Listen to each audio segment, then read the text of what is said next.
ஆண்டவராகிய இயேசு கிறிஸ்துவின் இனிதான நாமத்தினாலே இந்த நிகழ்ச்சிக்கு மிகுந்த அன்போடு கூட உங்களை வாழ்த்தி வரவேற்கிறேன். இன்றைய நம்முடைய தியானத்திற்கென்று தெரிந்தெடுக்கப்பட்ட வேத வசனம் அப்போஸ்தலனாகிய பவுல் எபேசியருக்கு எழுதின நிருபம் அதனுடைய 5ஆம் அதிகாரம் 10ஆம் வசனம் இப்படியாய் சொல்லுகிறது. கர்த்தருக்கு பிரியமானது இன்னதென்று நீங்கள் சோதித்து பாருங்கள். சங்கீதக்காரனாகிய தாவீது ராஜா சங்கீதம் 143ஆம் அதிகாரம் அதனுடைய 10ஆம் வசனத்தில் சொல்லுகிறார்.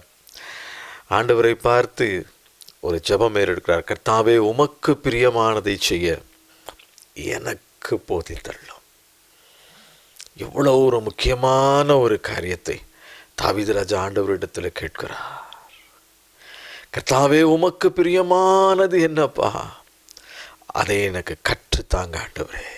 முதலாவது ஒரு காரியம், நீதிமொழிகளின் புஸ்தகம் அதனுடைய 11ஆம் அதிகாரம் 1ஆம் வசனத்திலே நாம் பார்க்கிறோம். கள்ளத்தராசு கர்த்தருக்கு அருவருப்பானது. ஆண்டவர் அருவருக்கிற காரியம் கள்ளத்தராசு.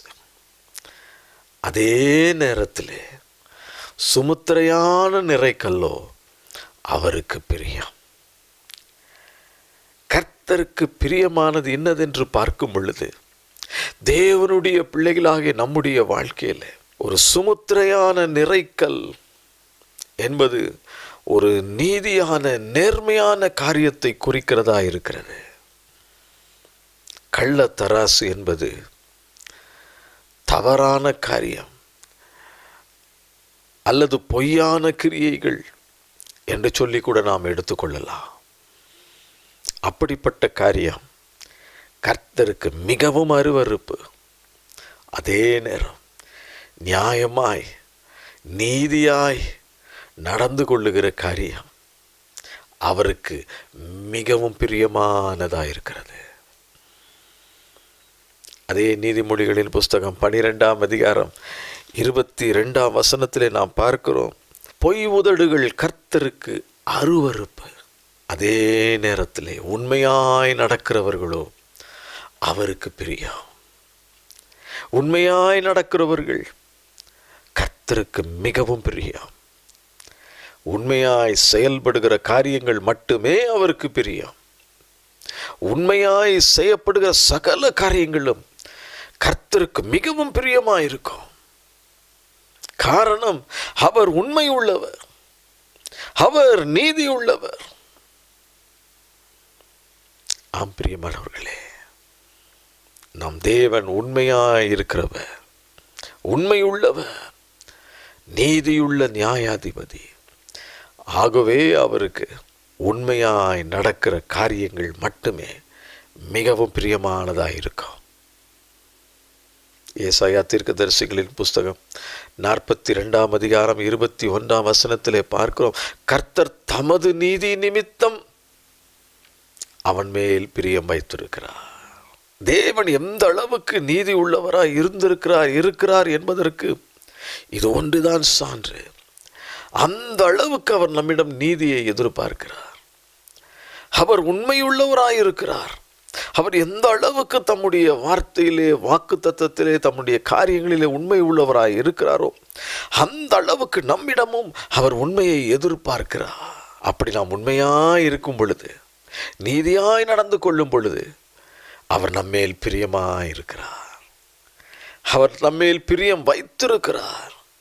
இது எவ்வளவு பெரிய பாக்கியம், இது எவ்வளவு பெரிய ஸ்லாக்கியம்.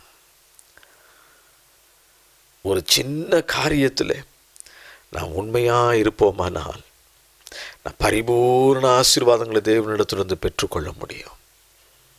அதைத்தான் வேதத்தில் பார்க்கிறோம். உண்மையுள்ள மனுஷன் பரிபூர்ண ஆசீர்வாதங்களை பெற்றுக்கொள்வான்.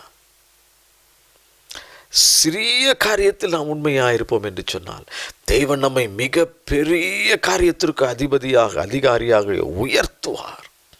இரண்டாவதாக, நீதிமொழிகளின் புஸ்தகம் 15ஆம் அதிகாரம் அதனுடைய 8ஆம் வசனத்திலே நாம் பார்க்கிறோம். துன்மார்க்கனுடைய பலி கர்த்தருக்கு அருவருப்பானது. அதே நேரத்தில் செம்மையானவர்களின் ஜெபம் கர்த்தருக்கு பிரியம். தேவனுக்கு அது பிரியமானதாய் இருக்கிறது.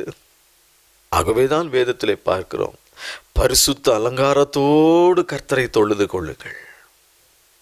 நம்முடைய அலங்காரம், நம்முடைய இருதயமாகிய அலங்காரம், நம்முடைய இருதயம் பரிசுத்தத்தினால் அலங்கரிக்கப்பட்டிருக்க வேண்டும்.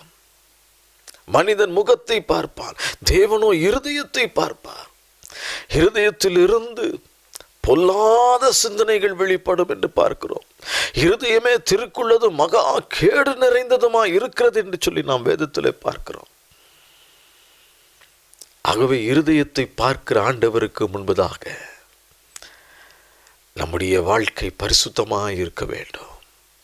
எப்படி நாம் பலி செலுத்தினாலும் சரி, அதை கர்த்தர் அங்கீகரிக்க மாட்டார், அதை அருவருக்கிறார் என்று சொல்லி வேதத்திலே பார்க்கிறோம். அப்படியானால் சுத்த இருதயத்தோடு கூட தேவனுக்கு நாம் நன்றி பலிகளை ஏறெடுக்க வேண்டும். ஆகவேதான் அந்த வசனத்தின் அடுத்த பகுதியிலே பார்க்கிறோம், செம்மையானவர்களின் ஜெபம் அவருக்கு பிரியம். செம்மையானவர்களின் ஜெபம் அவருக்கு பிரியம். ஆகவேதான் தாவீது ராஜா சொல்லுகிறார், சங்கீதம் 143:10 2ஆம் பகுதியில் பார்க்கிறோம், நல்ல ஆவியானவர் என்னை செம்மையான வழியிலே நடத்துவாராக. காரணம், ஒரு மனிதன் செம்மையாய் நடக்கிறான் என்று சொன்னால் அவனுடைய ஜெபம் கர்த்தருக்கு மிகவும் பிரியமானதாக இருக்கும். சங்கீதம் 37:23 பார்க்கிறோம், நல்ல மனுஷனுடைய நடைகள் கர்த்தரால் உறுதிப்படும், அவனுடைய வழிகளின் மேல் அவர் பிரியமாயிருக்கிறார். நல்ல மனுஷனுடைய வழி கர்த்தருக்கு பிரியமாயிருக்கிறது. இது ஒரு முக்கியமான காரியம். செம்மையானவர்களின் ஜெபம். நாம் செம்மையான வழியில் நடக்கிறோம் என்று சொன்னால், பரிசுத்த ஆவியானவர் நம்மை அப்படியாய் நடத்துகிறார் என்று சொன்னால், நம் ஜெபத்தின் மேல் தேவன் மிகவும் பிரியமாயிருப்பார். துன்மார்க்கனுடைய பலி கர்த்தருக்கு அருவருப்பு. இதை நாம் ஒரு நாள் மறந்துவிடக்கூடாது.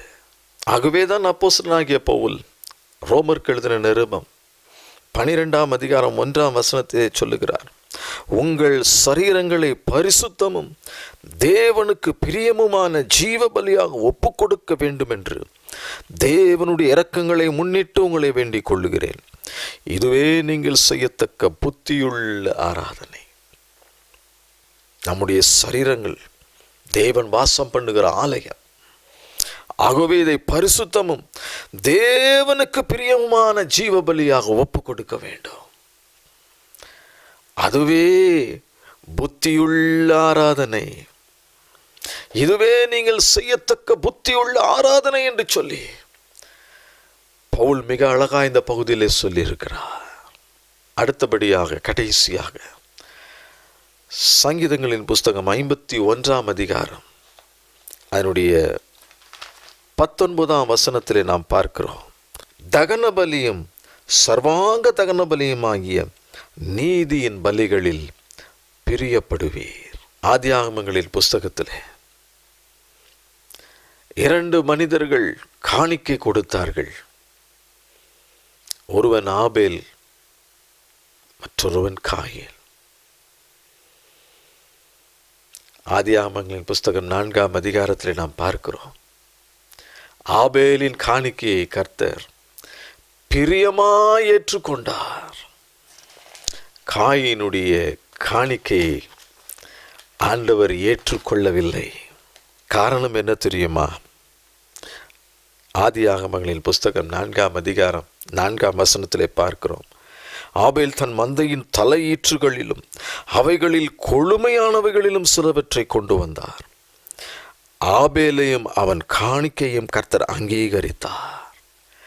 சிறந்தவற்றை ஆண்டவருக்கு கொண்டு வந்தார் ஆபேல். அப்பொழுது ஆபேலுடைய காணிக்கையை மட்டுமல்ல, ஆபேலையும் அவருடைய காணிக்கையும் கர்த்தர் அங்கீகரித்தார் என்று வேதம் சொல்லுகிறது. ஆதியாகமம் 4:4 பாருங்கள், ஆபேலையும் அவனுடைய காணிக்கையும் கர்த்தர் அங்கீகரித்தார். சிறந்தவற்றை தேவனுக்கு கொடுக்க வேண்டிய ஒரு நேரம். பிரியமான தேவ பிள்ளையே, சிறந்தவற்றை என்று சொல்லும் பொழுது வெறும் பொருளாதாரத்தை மட்டுமல்ல, நம்முடைய இருதயத்தை முதலாவது கர்த்தருக்கு கொடுக்க வேண்டும்.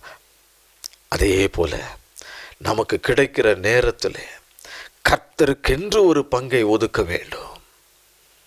அவரை தேடுவதற்கு, அவரை துதிப்பதற்கு, அவருடைய வேத வசனங்களை வாசித்து தியானிப்பதற்கு, அவருக்காக உண்மையாய் ஊழியம் செய்வதற்கு. அதை நாம் ஆபேல் கொடுத்தது போல ஒரு காணிக்கையாக நாம் கொடுக்கும் பொழுது, ஆபேலின் காணிக்கையை மட்டுமல்ல, ஆபேலையும் கர்த்தர் ஏற்றுக்கொண்டார். காணிக்கையும் ஆபேலையும் கர்த்தர் அங்கீகரித்தார். சங்கீதங்களின் புஸ்தகத்தில் நாம் பார்க்கிறோம். சங்கீதம் 100ஆம் அதிகாரம் அதனுடைய 2ஆம் வசனம், மகிழ்ச்சியோடே கர்த்தருக்கு ஆராதனை செய்து ஆனந்த சத்தத்தோடு அவருடைய சந்நிதியின் முன் வாருங்கள். மகிழ்ச்சியோடு கர்த்தருக்கு ஆராதனை, துக்கமுகத்தோடு அல்ல, மகிழ்ச்சியோடு கர்த்தருக்கு ஆராதனை செய்ய வேண்டும். ஆனந்த சத்தத்தோடு அவர் சந்நிதி முன் வாருங்கள்.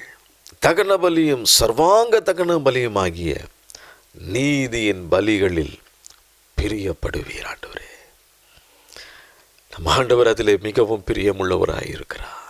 கர்த்தருக்கு நாம் கொடுக்க வேண்டும். அதிலே அவர் மிகவும் பிரியமாயிருக்கிறார். நம்முடைய பொருளாதாரத்தை, நம்முடைய நேரத்தை, நம்முடைய தாளந்துகளை, ஆண்டவர் நமக்கு கொடுத்திருக்கிற எல்லா விதமான சகல காரியங்களையும் அவருக்கு காணிக்கையாக ஒப்பு கொடுக்க வேண்டும். முக்கியமான காரியத்தை, முக்கியமான நேரத்தை, சிறந்தவற்றை ஆண்டவருக்கு கொடுக்க வேண்டும். இதை குறித்து அப்போஸ்தலனாகிய பவுல் 2 கொரிந்தியர் 9:7 சொல்லுகிறார், அவனவன் விசனமாயும் அல்ல, கட்டாயமாயும் அல்ல, தன் மனதில் நியமித்தபடியே கொடுக்க கடவன். உற்சாகமாய் கொடுக்கிறவனிடத்தில் தேவன் பிரியமாயிருக்கிறார். ஏதோ கட்டாயத்தின் பேரிலோ, ஏதோ ஒரு விசனத்தின் பேரிலோ, ஏதோ செய்ய வேண்டும் என்ற கடமைக்காகவோ அல்ல. பிரியமானவர்களே, உற்சாகமாய் நாம் ஆண்டவருக்கு கொடுக்க வேண்டும். நம்முடைய நேரத்தை கொடுக்க வேண்டும். நம்முடைய இருதயத்தை ஆண்டவருக்கு கொடுக்க வேண்டும். நமக்கு கொடுக்கப்பட்டிருக்கிற தாளந்துகளை அவருக்கு கொடுக்க வேண்டும். அதை உற்சாகமாய் நாம் செய்ய வேண்டும். அதே போல நமக்கு கொடுக்கப்பட்டிருக்கிற பொருளாதாரத்தையும் கர்த்தருக்கென்று தாராளமாய் கொடுக்க வேண்டும். அதை உற்சாகமாய் செய்கிறவனிடத்தில் தேவன் பிரியமாய் இருக்கிறார். ஆண்டவருடைய சமூகத்தில் நம்ம ஒப்பு கொடுப்போமா? தகப்பனே, இந்த நேரத்திலும் ஆண்டவரே, உமக்கு பிரியம் என்னதென்றது நாங்கள் சோதித்து பார்க்கும்படி ஆண்டவரே எங்களை ஒப்பு கொடுக்குறோம் ராஜா. ஆண்டவரே, நீர் பேசின வசனத்தின் அடிப்படையில் என்னென்ன காரியங்கள் எல்லாவற்றிலும் நாங்கள் மனம் திரும்ப வேண்டும் என்று சொல்லி நீர் விரும்புகிறீரோ, இப்பொழுது எங்களை நாங்கள் அறிக்கை இடுகிறோம். எங்கள் குறைகள் குற்றங்களை தயவாய் மன்னியும் ஆண்டவரே. இந்த நாள் முதல் ஆண்டவரே, உமக்கு பிரியமானது என்னதென்று சோதித்து அறிந்து அவைகளையே நாங்கள் சிந்திப்போம், அவைகளையே நாங்கள் யோசிப்போம், அவைகளையே நாங்கள் செயல்படுத்துவோம். ஆண்டவரே, எங்களை தாழ்த்தி ஒப்பு கொடுக்கிறோம். இது நிமித்தமாய் அத்தனை ஆசீர்வாதங்களையும் அப்படி பிள்ளைகள் வாழ்க்கையிலே அபரிமிதமாய் கர்த்தர் ஊற்றும்படி ஆட்சேபிக்கிறேன். ஒவ்வொருவரையும் பலப்படுத்தும், ஆசீர்வதி. இயேசுவின் நாமத்தில் கேட்கிறோம் பிதாவே, ஆமென். கர்த்தர் தாமே உங்களை ஆசீர்வதிப்பாராக. ஆமென். இயேசுவின் பரிசுத்த பிரசன்னம் ஊழியங்கள் நடத்தும் ஆசீர்வாத ஜெப கூட்டம் நாள் மே 16, 2026 சனிக்கிழமை அன்று. நேரம் காலை 10 மணிக்கு. இடம் தாஜ்ஹால், KKC காலேஜ் எதிர்புறம், எழில் நகர், புதுக்கோட்டை. இன்னிசை ஆராதனை, தேவ செய்தி மற்றும் ஜெபம் சகோதரர் F. பெனட் மேனுவேல் அவர்கள், திருச்சி. தவறாமல் கலந்து கொண்டு தேவ ஆசீர்வாதங்களையும் அற்புதங்களையும் பெற்றுக்கொள்ள அன்புடன் அழைக்கிறோம்.